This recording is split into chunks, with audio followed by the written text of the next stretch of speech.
Bienvenidos una vez más a nuestro programa de Code 365, el llamado 365, y este día tenemos de invitado a Neftali Rosario. Hola Neftali, ¿cómo estás? Un placer, Ricardo, siempre contento de presentar la palabra de Dios y qué gozo que sea en este programa tan interesante y programa que va dirigido a personas que puedan entender y puedan apreciar acerca de estudios de la palabra de Dios y que de alguna manera puedan tener una idea más clara de aquello que estudiamos. Así que me siento contento de estar aquí con ustedes. Gloria a Dios. Neftali, ¿cómo te ha ido en esta campaña que ha tenido? Estamos llevando a cabo una campaña, así como menciona, en la iglesia de Bethlehem, y el Señor se ha manifestado de una manera extraordinaria. Desde el sábado que iniciamos, ya han ido asistiendo, han estado asistiendo algunos amigos, y ya hay algunos de ellos que han tomado la decisión de acercarse a Dios y quieren recibir algunos estudios bíblicos, otros ya quieren entregar su vida por completo al Señor. Así que sé que el Señor hace grandes obras durante esta semana y va a transformar el corazón de muchas personas. Dicho sea de paso, el título de la campaña es Jesús Transforma. Gloria a Dios. Esa es nuestra obra, ¿verdad? La encomienda que el Señor nos ha dejado, ¿verdad? De ir a predicar el Evangelio a todas las naciones. Entonces, a través de predicadores como Neftali, es que muchas personas conocen diferentes temas, es bíblico y pueden tomar una decisión de vida eterna. Amén, así es, así es. Antes de proseguir, Neftali, vamos a tener una oración. Sí, es bueno orar para que el Señor pueda hablarnos a través de su palabra. Antes de abrir su palabra, vamos a orar. Inclinemos el rostro, cerramos nuestros ojos y oramos. Eterno Padre, gracias por este día. Te pedimos, Señor, que tu Espíritu Santo pueda hablar a nuestros corazones a través de su santa palabra y que podamos entender lo que hoy estudiaremos. En el nombre de Jesús. Amén. Amén. Neftali, el tema de este día se trata lo que la Biblia enseña acerca de los estados de los muertos. Muy bien, muy bien. Lo que la Biblia enseña acerca del estado de los muertos. Y eso es muy interesante, Ricardo, que lo toquemos, porque hay muchas creencias. En el mundo hay muchas creencias acerca de qué ocurre con los muertos, o hacia dónde van, qué pasa cuando muere. Y hay muchas creencias. Hay unos que creen que si hizo buenas obras, inmediatamente va al cielo. Si hizo cosas negativas, va al infierno. Otros creen que se queda en un estado ni en el cielo ni en el infierno, sino que está como una especie de limbo ahí, porque necesita entonces algunas oraciones o algún tipo de obra para entonces él pasar a otro lugar. Pero es interesante que uno pueda ver el estado de los muertos, pero a la luz de la Biblia. ¿Qué nos dice la Biblia acerca de eso? De acuerdo a la terminología bíblica, la Biblia es la luz de nosotros, es la luz que nos puede alumbrar en el tiempo de tinieblas. Y nosotros estudiamos la palabra de Dios tal como está escrita y podemos ver que la Biblia explica muy bien acerca del estado del muerto. Pero antes de todo, Neftali, la Biblia es clara de acuerdo al estado de los muertos. Pero antes de hablar de los muertos, tenemos que hablar de la vida. De la vida. Sí, porque tenemos que saber de dónde nosotros venimos, quién nos creó y por qué la muerte existe. Okay. Entonces, ¿qué pasó en ese tiempo? ¿Qué pasó? ¿Por qué el hombre, teniendo vida, vino a llegar a la muerte? ¿Tú entiendes? Entonces, la primera pregunta sería, ¿cómo fue formado el hombre? Bueno, la Biblia es muy clara, Ricardo, acerca de la formación del hombre. Desde el libro de Génesis, el libro incluso empieza diciendo que en el principio creó Dios los cielos y la tierra. O sea, ya ahí vemos un Dios creador. Pero más adelante, en el capítulo 2, versículo 7, dice que Dios creó al hombre del polvo de la tierra, formó allí una especie de muñeco de barro, con sus manos pudo dedicarse a hacer al hombre, formarlo así como si fuera una especie de muñeco, e entonces ahí él le incluye un aliento, sopló aliento de vida, y entonces desde ese momento fue el hombre un alma viviente. Y es importante, Ricardo, tener bien claro eso. Sí, sí. Que el ser humano es un alma viviente cuando tiene la combinación de esas dos cosas. Tiene la combinación del cuerpo y el aliento que viene de parte de Dios. Ahí se convierte en un alma. Algunas versiones dicen un ser viviente. Un ser viviente. Entonces, quiere decir que Roá significa en hebreo, en español, viene del hebreo soplo o espíritu. Exactamente. Y Nefesh es alma, es ser viviente. Ser viviente. Pero nota que para que haya un alma viviente, tiene que haber la combinación de el cuerpo y ese aliento de vida. Porque hay mucha gente que cree que cuando la persona se muere, el alma sale divagando o es como que sale algo de su cuerpo o está... No. Como algo separado. Es algo separado. Sí, sí. Nota que la persona no tiene un alma dentro. La persona es un alma. Es un alma completa. Exacto. Sí. El ser, la combinación de cuerpo y espíritu de Dios y el aliento de vida, entonces es un alma. Es un alma. Automáticamente el espíritu deja de estar, el aliento de vida deja de estar en el cuerpo, entonces el alma deja de existir. Y yo lo ejemplifico y lo pongo de manera gráfica, Sí. como cuando usted sopla un globo. Ujú. Usted sopla un globo y usted decide vaciar ese globo. ¿A dónde vuelve el aire? El aire vuelve al aire. Bueno. Y el globo ya automáticamente no tiene Deja de ser globo. o sea, no tiene esa forma Sí, que sí. tenía cuando estaba lleno. De igual manera ocurre cuando la persona muere. O sea, la persona es un alma viviente, es un ser viviente cuando tiene esa combinación del cuerpo y el aliento de vida. Cuando la persona muere, tal como lo presenta la Biblia, ese espíritu, ese aliento vuelve a Dios, quien lo dio. Ok, entonces para apoyar más ese versículo podemos ir a Isaías 64 en el versículo 8 y nos dice: ahora pues, Jehová, tú eres nuestro Padre, nosotros barro y tú el que nos formaste. Así que obra de tus manos somos todos nosotros. Así es, así es. Y hay más versículos que podemos ver también. Isaías 33:4 lo presenta, 42:5 habla acerca de ese Dios creador que formó y que sopló aliento de vida para que el ser humano pudiera existir. Así que para nosotros necesitamos, aparte de este cuerpo, que fue formado de la tierra, que fue formado del barro, necesitamos el aliento de parte de Dios. De parte de Dios. Ahora, ¿qué sucede cuando la persona muere? Bueno, entonces cuando la persona muere, como ya habíamos hablado acerca de la vida, ¿cuál es la función? La combinación de la vida automáticamente es la unión del cuerpo y espíritu. Entonces la muerte es la separación de esas dos cosas. La separación de esas dos cosas. Las personas mueren, o qué sucede cuando mueren es que hay esa separación del alma, o sea, esa separación del cuerpo y el espíritu, y entonces el alma deja de existir. Uh-huh. Ya el ser viviente deja de existir, no tiene más vida en esta parte. Y dicho sea de paso, Eclesiastés, uh-huh, el capítulo 9, es muy claro hablando acerca de el estado de los muertos. El capítulo 5 dice: porque los que viven saben que han de morir, pero los muertos nada saben, ni tienen más recompensa. Su memoria cae en el olvido. También perece su amor, su odio y su envidia, y ya nunca más tendrán parte en todo lo que hacen debajo del sol. Así que automáticamente la persona sale ese aliento de vida de su corazón, automáticamente deja de existir. Ahí fallece, ahí muere. Ya no hay sentimiento, ya no hay memoria. Entonces, ¿por qué esa persona cree entonces que cuando la persona muere se queda vagando, o alguna persona de que lo pueden oír? ¿Qué está pasando en ese ambiente ahí?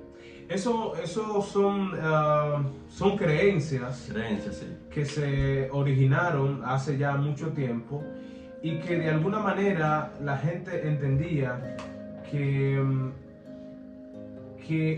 uno tenía un alma dentro. Pensaba, sí. Pensaba. Y que esa persona necesitaba de algún modo tener obras para o ir al cielo o para ir al infierno. Sin embargo, la Biblia nos dice lo contrario. La Biblia nos dice que nosotros somos salvos o que seremos llevados al cielo no por nuestras obras, sino por la gracia de Jesucristo. Claro, debemos vivir una vida conforme a su voluntad, eso es su ideal. Pero que queda claro es que hay muchas personas que tenían en mente de que para ellos llegar a ese lugar necesitaban tener una especie de hacer algún tipo de obra, de sacrificio, de hacer algún tipo de comprar y pasar a esa alma de donde estaba, de tormento, al lugar del cielo. Pero cuando vamos a la Biblia nos damos cuenta que eso no ocurre de esa manera. Entonces, desde la antigüedad se ha estado fomentando eso de la inmortalidad del alma, ¿verdad? Exactamente, la inmortalidad del alma, muchas cosas que se creen, son creencias, pero todos estamos leyendo a la luz de la Biblia. Lo que estamos presentando aquí el día de hoy es a la luz de la Biblia. A la luz de la Biblia. Entonces, la pregunta es esta clave. ¿Por qué la muerte existe entonces? Bueno, Dios creó un mundo perfecto. Sí. Dios creó un ser humano perfecto. Sin embargo, Dios le dio al ser humano libre albedrío. ¿En qué consiste eso? Que Dios le dio la oportunidad al ser humano de elegir. De elegir. Y en Génesis, Dios le da un mandato a Adán y Eva y le intuye en el capítulo 3 del libro de Génesis.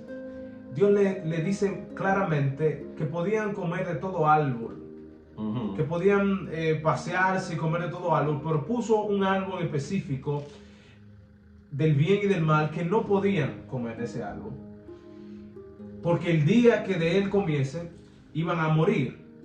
Entonces usted lee todo Génesis, hubo el engaño de Satanás a Adán y a Eva, y ellos comieron de la fruta y automáticamente, y lo declara Génesis 3:17, y también 3:19, que le dice el Señor a ellos, bueno, por como ya pecaron, entonces ahora te vas a mantener con el sudor de tu frente hasta que tú vuelvas a hacer el polvo, vas a morir, porque cuando el ser humano pecó, automáticamente llegó la muerte.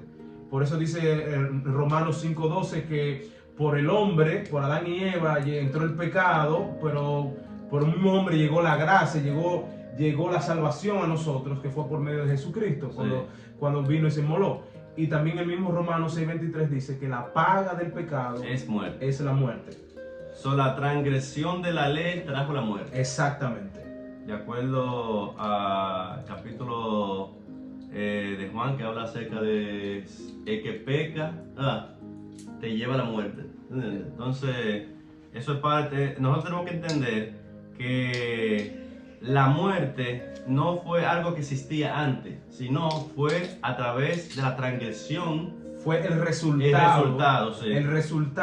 de ese pecado, fue la consecuencia de ese pecado, porque el Señor fue muy claro: el día de que él coman, morirán. Usted lo busca en Génesis capítulo 3, el día que él coman, morirán. Y literalmente, usted diría, por Adán y Eva no murieron, automáticamente comieron de la fruta. Sin embargo, ya la consecuencia de eso llegó para el ser humano, y el Señor sí tuvo un plan de salvación para ellos, pero como quiera, desde ese momento la raza humana empezó a morir, empezó a fallecer, y empezó también a degradarse su vida física, y lo que ya Dios había creado perfecto ahora se convierte mortal. Lo que Dios había creado inmortal ahora se convierte en mortal. Y hasta que no pase el cielo y la tierra, todos van a seguir muriendo, porque la paga del pecado es la muerte. Básicamente, la muerte es separación de Dios. Exactamente. Cuando el ser humano se separa de Dios, está muerto. Viene primero la muerte espiritual, después viene la muerte física. La muerte física. Nota que eso que tú dices, Ricardo, es muy interesante, porque como fue Dios que sopló aliento de vida en nosotros, y el texto dice también en Génesis 1:26 que Dios dijo: hagamos al hombre, y creó al hombre a su imagen y semejanza. O sea, nosotros somos semejanza de Dios, pero automáticamente nosotros pecamos.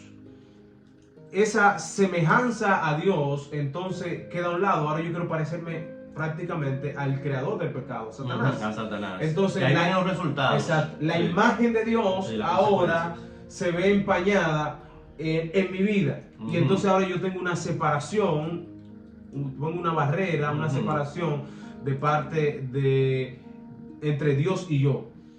Y automáticamente todas las descendencias, entonces de ahí en adelante, vienen en pecado, y el pecado trae consigo la muerte. La paga del pecado es la muerte. Y desde que nacemos, somos pecadores. El salmista en el Salmo 51 dice: en pecado fui formado y en pecado me concibió mi madre. Entonces, como somos pecadores, ya tenemos el resultado, ya tenemos como consecuencia la muerte. Eso quiere decir que en Romanos dice: por cuanto todos han pecado, están destituidos de la gloria de Dios. Quiere decir que todas las generaciones ya vinieron con pecado. No hay nadie que pueda decir: yo no tengo pecado. No, todos.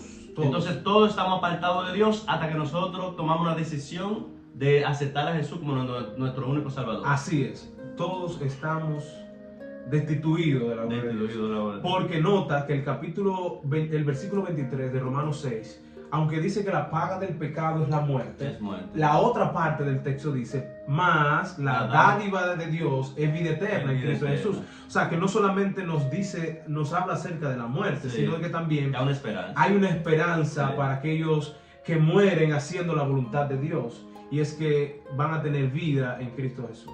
Ahora, ya que sabemos cómo fuimos formados, ya sabemos la causa de la muerte, que es la transgresión de la ley.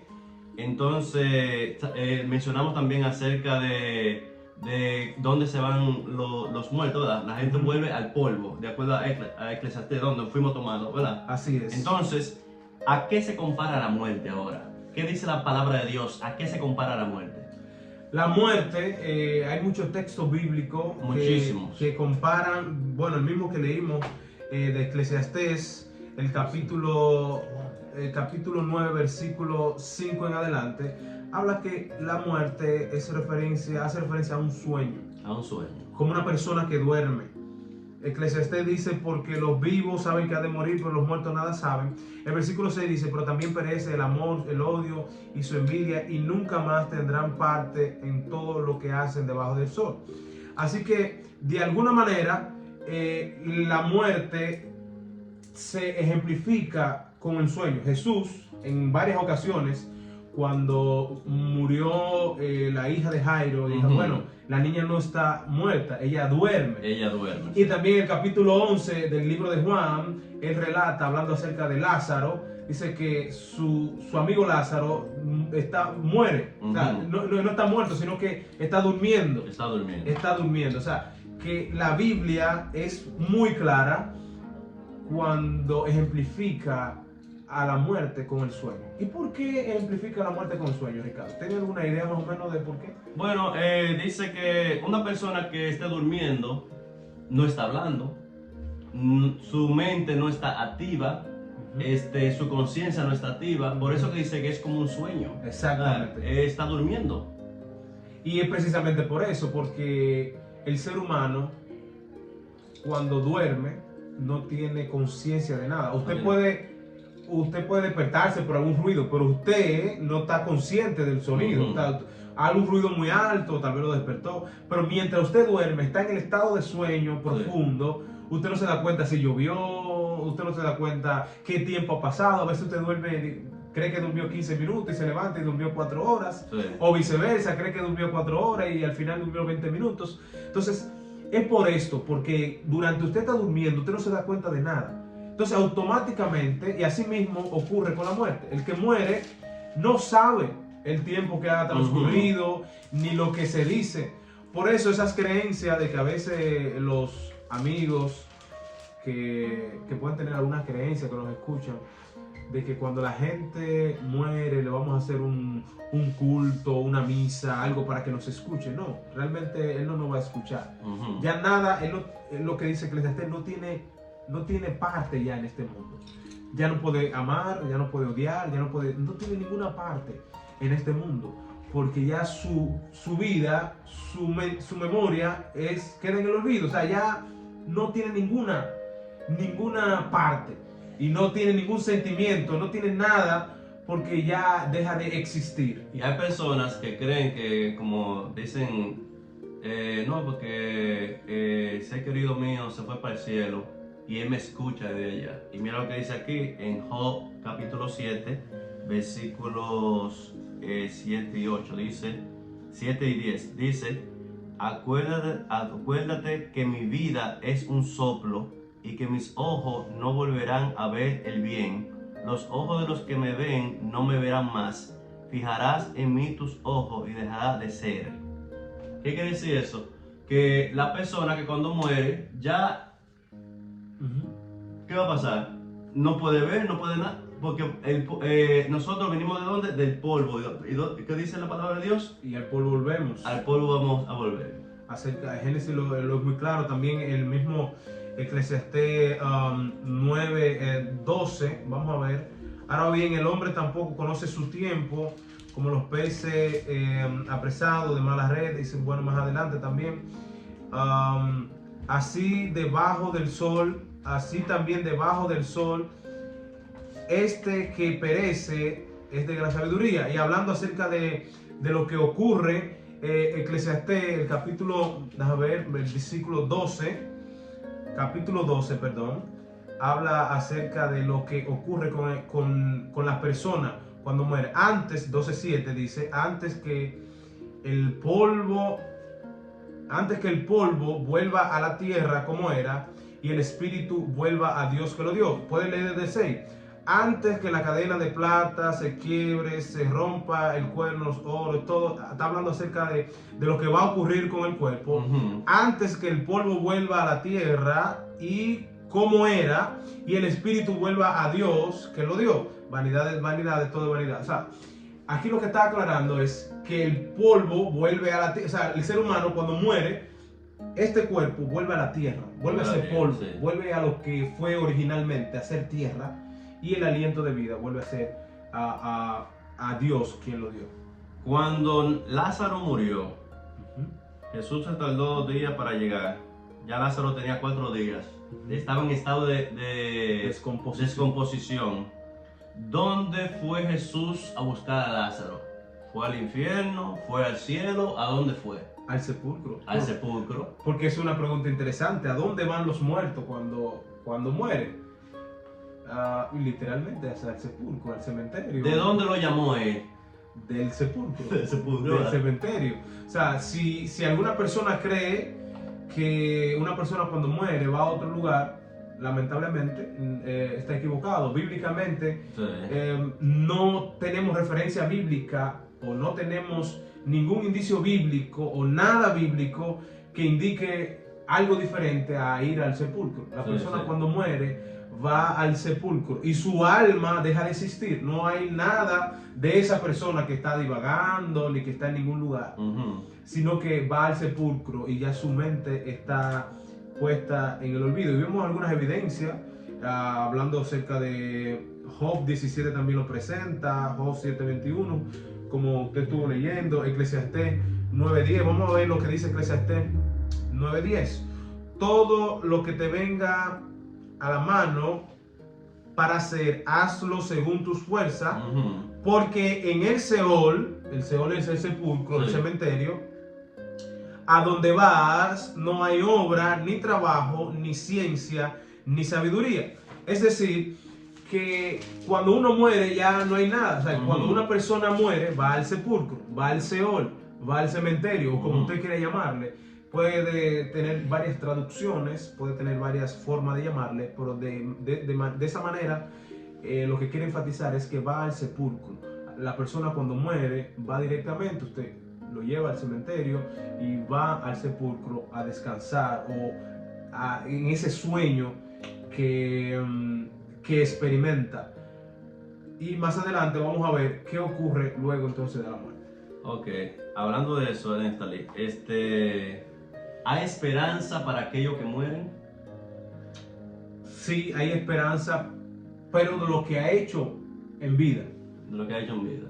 Porque ya automáticamente una persona cuando pasa, o sea, o deja de existir, no, lamentablemente no puede hacer más nada. El texto que acabamos de leer nos da la parte central, nos da directamente eso. El versículo 10 del capítulo 9 dice: todo lo que te venga a la mano para hacer, hazlo según tus fuerzas.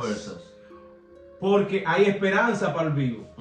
Mientras estemos con vida, tenemos esperanza, pero cuando nosotros dejamos de hacer la voluntad de Dios, entonces, o dejamos de existir, que estamos separados de Dios y morimos, lamentablemente ya no hay vuelta atrás. No hay vuelta atrás. Ya nosotros tenemos esperanza ahora que vivimos. Ahora que vivimos podemos tener una vida conforme a la voluntad de Dios y el Señor nos otorga su gracia. Sí. Y entonces luego de la muerte podemos resucitar para vida eterna. Dice aquí en Juan capítulo 5 versículos 28 y 29: vendrá la hora cuando todos los que están en los sepulcros oirán su voz, y los que hicieron lo bueno saldrán a resurrección de vida, mas los que hicieron lo malo a resurrección de condenación. Es así. ¿Qué tú crees, Néstor, de eso? No, es así, ¿Qué consejo tú le puedes dar a las personas acerca de eso? No, que hay que vivir una vida, aceptar la gracia que Dios nos da. Claro. Para que podamos nosotros resucitar. En 1 Tesalonicenses, el capítulo 4, el apóstol Pablo es muy claro hablando acerca de qué ocurre también con aquellas personas que han hecho lo bueno. 1 Tesalonicenses, el capítulo 4, y vamos a leer ahí a partir de los versículos 12 también, que dice el texto, 1 Tesalonicenses, que a veces nosotros tenemos una idea errada, o a veces creemos que después que una persona muere puede hacer algo, o puede tener algo, o puede causar algún impacto. Pero dice: tampoco queremos, hermanos míos, versículo 13, que ignoréis acerca de los que duermen, haciendo referencia de las personas cuando mueren, de los que duermen, para que no se entristezcáis como los otros que no tienen esperanza.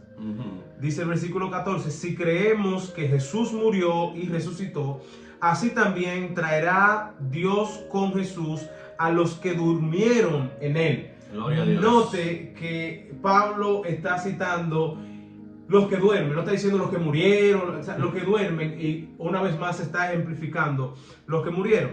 Por lo cual os decimos esto en palabra del Señor, que nosotros que vivimos, que habremos quedado hasta la venida del Señor, no precederemos a los que durmieron. El Señor mismo, con voz de mando, con voz de arcángel y con trompeta de Dios, descenderá del cielo. Entonces los muertos en Cristo, note que está especificando, no todos los muertos, sino los muertos en Cristo, dice el texto, resucitarán primero. Luego nosotros, los que vivimos, los que hayamos quedado, seremos arrebatados juntamente con ellos en las nubes para recibir al Señor en el aire, y así estaremos siempre con el Señor. Por tanto, alentados los unos a los otros con estas palabras. Gloria a Dios. Que quiere decir, esos versículos están hablando ahí de que ese día, cuando Jesús venga, va a resucitar a todos los muertos, pero que estén en Cristo. Que hayan aceptado a Jesús como su único Salvador, que desde la antigüedad, ¿verdad?, que hayan tenido una armonía con Dios y obedeciendo sus mandamientos. Y nota que dice en Cristo, porque cuando nosotros estamos en pecado, estamos separados de Cristo. Separados de Dios, sí. O sea, estamos separados.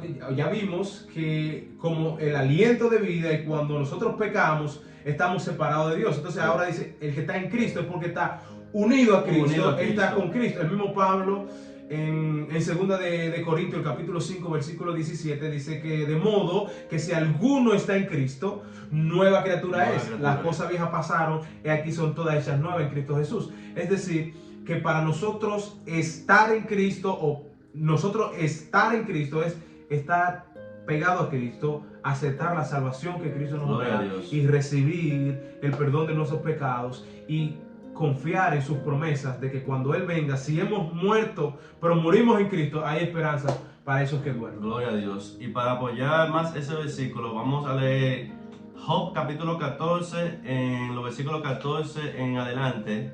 Dice: si el hombre muriere, volverá a vivir. Todos los días de mi edad esperaré hasta que venga mi liberación. Entonces llamarás y yo te responderé.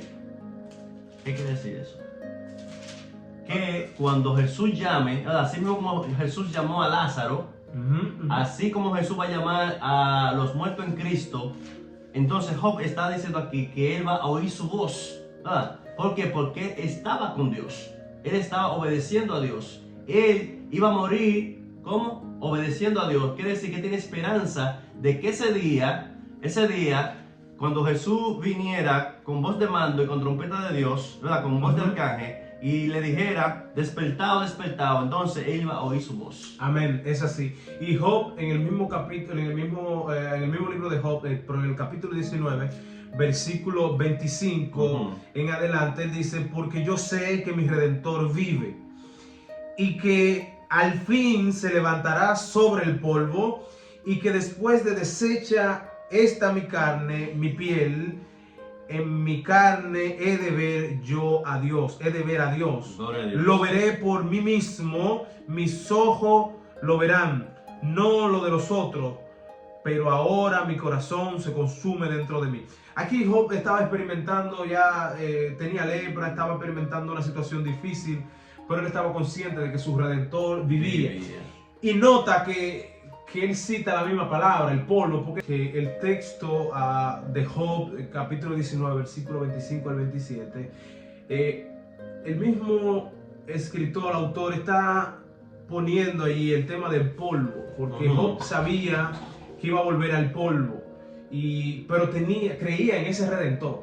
Y nota que aquí hay una, se puede ver como una profecía apocalíptica acerca de esa resurrección. Porque dice: yo sé que mi Redentor vive y que Él me va a levantar del polvo, o sea, de los muertos. Cuando uno muere en Cristo, va a ser resucitado. Y es interesante, ya a modo de resumen, de presentar lo que hemos hablado en este episodio. Y es que el pecado trajo la muerte. Claro. El pecado trajo la separación de Dios. Sí. Nosotros morimos, y cuando morimos estamos durmiendo. Pero los muertos en Cristo, dice 2 Tesalonicenses 4, resucitarán primero. O sea, que de alguna manera la segunda venida de Dios tiene, por así decirlo, validez si nosotros creemos en este estado de los muertos. Claro. Porque si de algún modo nosotros entendiéramos que cuando morimos, y hicimos lo malo, vamos al infierno, y si hicimos lo bueno, vamos al cielo. ¿Para qué va a venir Jesús? No tiene sentido. Sí. Claro, no tendría sentido la venida de Jesús. Lo que le da sentido a la venida de Jesús es que, tal cual lo presenta la Biblia, cuando uno muere, descansa en el sepulcro, y se ha hecho su voluntad, se ha aceptado esa gracia, entonces vamos a resucitar para vida eterna. Gloria a Dios. Si no, lamentablemente, van a resucitar, pero van a resucitar para muerte eterna. Entonces ya van a ser resucitados para condenación. O sea que la invitación en esta oportunidad es que podamos nosotros cada día aferrarnos a Dios y estar preparados, porque no sabemos el día ni la hora que vamos a fallecer. Tal vez no sabemos cuándo Cristo venga. Y si aún lo supiéramos, cuando Cristo viene, no sabemos cuándo vamos a morir. Claro. Por eso debemos estar preparados, para que cuando Él venga, nosotros seamos de ese grupo que va a resucitar por primera vez, o en primera oportunidad, para vida eterna. Bueno, hermanos y amigos que nos están sintonizando, ya podemos ver el estado de los muertos de acuerdo a la palabra de Dios, de acuerdo a la luz de la Biblia, que la Biblia explica acerca la verdad acerca del estado de los muertos.